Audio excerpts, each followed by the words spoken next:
Astrology columns are widespread and have been around for a surprisingly long time. One of the earliest recorded columnists was 17th-century astrologer William Lilly, who was reputed to have predicted the Great Fire of London, albeit 14 years too early.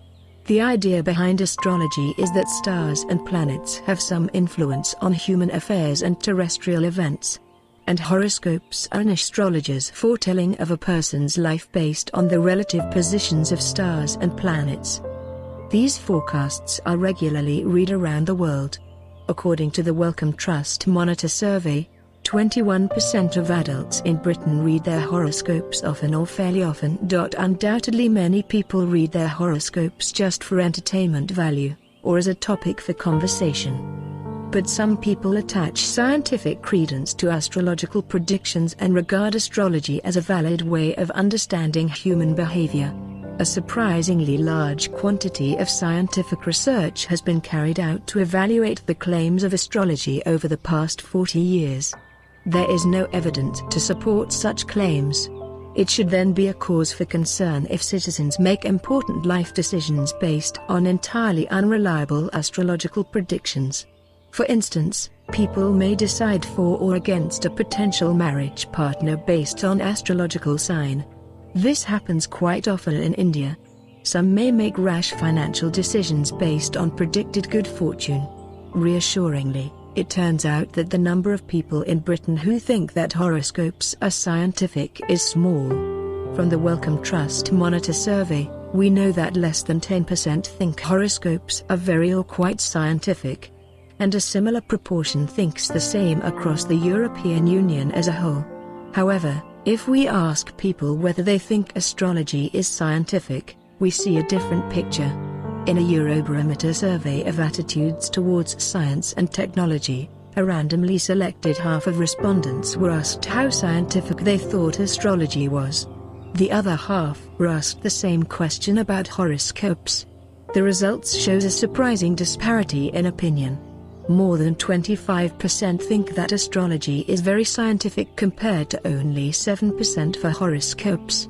In research I carried out a few years ago, I tested the hypothesis that people get confused between astrology and astronomy, and it is this that could account for widespread apparent belief in the scientific status of astrology.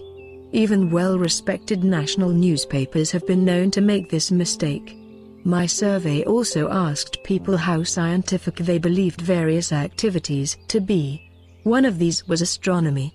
Using a statistical technique known as regression analysis, I discovered, after adjusting for age, gender and education, that people who were particularly likely to think that astronomy was very scientific were also very likely to think the same about astrology.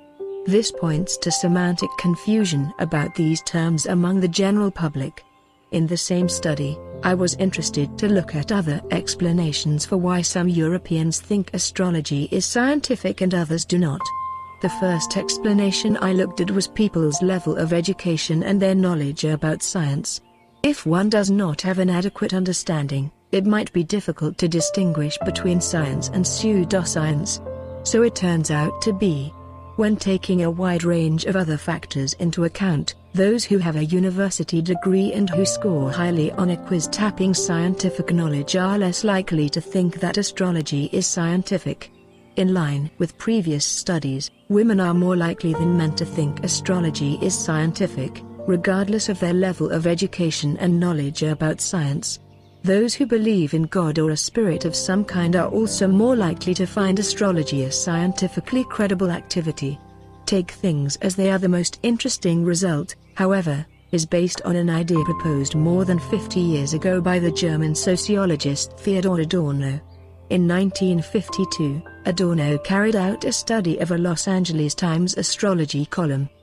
He is witheringly critical of astrology, dubbing it, with the rest of occultism, a metaphysic of dunces, suggesting a climate of semi-erudition is the fertile breeding ground for astrology.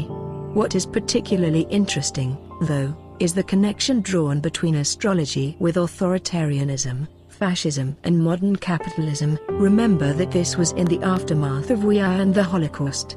For Adorno, astrology emphasized conformity and deference to higher authority of some kind. As some researchers put it, take things as they are, since you are fated for them anyway. In short, Adorno believed that astrological ideology resembles the mentality of the authoritarian personality. People high on authoritarianism tend to have blind allegiance to conventional beliefs about right and wrong and have higher respect for acknowledged authorities.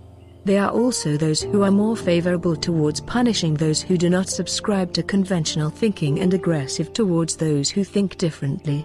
If this hypothesis is correct, then we should see that people who value conformity and obedience will be more likely to give credence to the claims of astrology. In the Eurobarometer survey, there was, by chance, a question that asked people how important they thought obedience was as a value that children should learn. I use this question as a rough and ready indicator of whether a survey respondent was more or less authoritarian in their outlook. And, again, I used regression analysis to see if there was a link between people's answers to this question and what they thought about astrology. In line with Adorno's prediction made in 1953, people who attach high importance to obedience as a value, more authoritarian, are indeed more likely to think that astrology is scientific. This is true regardless of people's age, education, science knowledge, gender and political and religious orientations. So, on one hand, it seems that horoscopes and astrological predictions are, for most people, just a bit of harmless entertainment. On the other, the tendency to be credulous towards astrology is at least partially explained by what people know about science, but also what kind of personality traits they have. And these factors might prove useful in understanding beliefs about a whole range of pseudo-scientific fields. Joe Adetunji, editor, The Conversation UK.